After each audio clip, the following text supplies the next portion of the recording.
দিগন্তজোড়া মাঠ জুড়ে হলুদ সরিষার ফুলে রঙিন হয়ে উঠেছে লক্ষ্মীপুর। চোখ যতদূর যায় শুধুই হলুদের ঢেউ। সরিষার বাম্পার ফলনে এবার আশার আলো দেখছেন জেলার হাজারো কৃষক। লক্ষ্মীপুরের রায়পুর সদর, রামগঞ্জ, রামগতি ও কমলনগর উপজেলার বিস্তীর্ণ মাঠ এখন সরিষা ফুলের অপরূপ সৌন্দর্যে ভরা। শীতের শিশিরে ভেজা ফুলের ঘ্রাণ আর মৌমাছির গুনগুন শব্দে মুখর চারপাশ।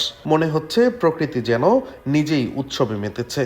কৃষি বিভাগ জানায়, চলতি মৌসুমে জেলার প্রায় ১,৯৯৫ হেক্টর জমিতে সরিষার আবাদ হয়েছে। এর মধ্যে শুধু রায়পুর উপজেলাতেই ৭২৫ হেক্টর জমিতে সরিষা চাষ করা হয়েছে। চলতি মৌসুমে উৎপাদন লক্ষ্যমাত্রা ধরা হয়েছে প্রায় ১,৮০৫ মেট্রিক টন। লক্ষ্মীপুরে এবছর আমাদের ১৮০৫ হেক্টর জমিতে সরিষা আবাদ হয়েছে। আমাদের সরকারের পক্ষ থেকে বিভিন্ন সরিষা প্রণোদনা এবং বিভিন্ন প্রদর্শনী নতুন জাত আমরা কৃষকদেরকে দিয়েছি। সরিষা লক্ষ্মীপুরে ভালো হয়।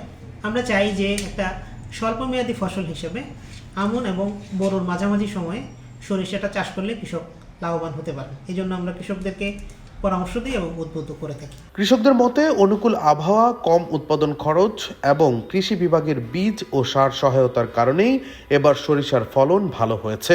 বিশেষ করে নদী অববাহিকা সংলগ্ন এলাকায় সরিষা চাষ বাড়ায় গ্রামীণ অর্থনীতিতে এসেছে নতুন গতি। আলহামদুলিল্লাহ অন্যান্য বছরের তুলনায় এবার আলহামদুলিল্লাহ ভালো হয়েছে, কিন্তু কীটনাশক আর অন্যান্য ইয়ার তুলনায় এবার আলহামদুলিল্লাহ একটু কম লাগছে। আলহামদুলিল্লাহ মোটামুটি ভালো হয়েছে, কিন্তু আরেক বছর আপনার কীটনাশক লাগছে বেশি, ওষুধ লাগছে বেশি। এবার এরকম কীটনাশক লাগে না, শুধু একবার কীটনাশক ব্যবহার করছি।